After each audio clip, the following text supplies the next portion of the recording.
is we already know small to medium businesses like you, potentially like me, right? Other businesses, coaches, consultants, whatever it may be, right? Local businesses. We're already spending a ton of money on software, apps, tools, right? To run the entire business. That's for one, okay? For two, we spend a lot on our own teams, right? So for stuff like, sales and marketing team, our acquisition team, content team, all these sorts of teams and groups inside of the business. All these groups are spent, using a ton of software, a ton of tools, a ton of apps, different stuff from, DocuSign, PandaDoc, Zoom, Calendly, Cal.com, Slack, all these other things, right? And it's never, ever been easier than now to have your own internal software tool or app, right? To do the things that you need it to do. The only cost to it all would legit just be APIs or tokens or credits, right?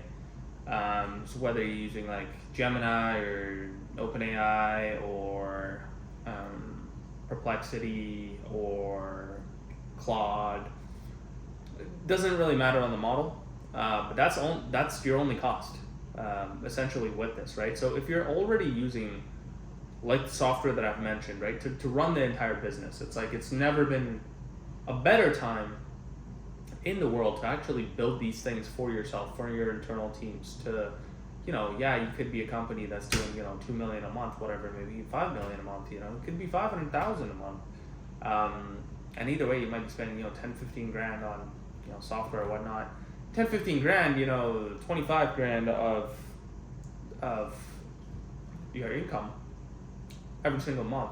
Yeah, if you're doing $1 million, it's not that much, it's whatever. You know what I mean? But this stuff adds up over a year. You're basically just throwing out over 100 grand, right? Or close to 100 grand every single year, just on software that you're already used to. You don't want to change things, right? And a lot of these things could honestly integrate with a lot of your software already. I mean, I see people building tools that integrate with Slack, with Zoom, with High Level, with they pull data off of all these sorts of different things, right? And that's the awesome part. Some people just want their own course platforms, right? Or course hosting platforms, or file hosting platforms, or even video hosting platforms, right? At this point, it's like you can create your own video platform. So think YouTube, but obviously not YouTube, right? Because it's going to be your own platform, meaning the algorithm is entirely yours, meaning the people that get on there would only see your stuff, right? So if people get onto your platform and only see you, that's great, but that platform can't recommend anything else but you, right? Because it's your platform. For YouTube, it's like the algorithm obviously recommends these different things, right? Whether you're watching this video somehow or another video that you might stumble upon, it's all completely different, right? It's the traffic, the algorithm, there's a whole system for that stuff, right? With your own platform, you wouldn't have to do that. And it's a con and it's a pro. So it's a double-edged sword. Reason why. If you're posting on YouTube like I am right now, you're obviously having massive traffic growth, you're building up your following, that sort of thing. New people can discover you that. But once you already have a platform, say you already have an audience and a following, I mean, you're sending all this traffic to YouTube for one. For two, they give you a few warnings and then all of a sudden you're out, right? 3 warnings and you're out. Crazy. But if you have, and I've actually heard of a lot of stories like this where, creators have a massive following, 1 million, 500,000 on YouTube, right? They get flagged a few times and now all of a sudden they have a few warnings. And it's like, what do you do in that situation if your whole entire business depends on it? You just use all these other platforms like Twitter, like YouTube, like Snapchat, like Instagram to push to your own platform. So people wait on your own platform or log in or, say you send like a notification, hey, I posted a new video. People see that notification, they click it, they go directly to your own platform.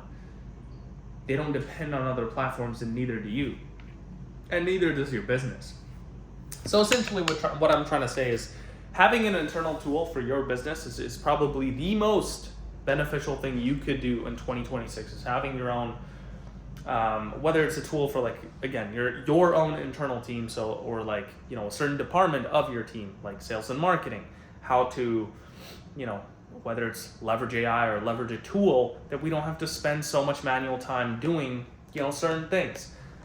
Recently, I've seen a lot of stuff around, you know, and I'm currently working with a bunch of people that are doing content, right? They have massive, massive followings, and they're relying on these all sorts of different tools, like, again, Notion, these, what do they call them? Transcription service type of things, where you like upload your video, and then it gives you a transcript of your entire video. So you can repurpose all those things on, you know, whether it's Instagram, Twitter, really depends on the platform. But essentially, you wouldn't need to depend on any of these things. And if you're already at a scale, right, you already have an audience, a following, solid enough, like, I mean, it could be all the way from 50,000, but you could also have 100,000+ or 1 million+ followers or an audience to realize that you need to scale and you need to save your margins, because it just makes sense.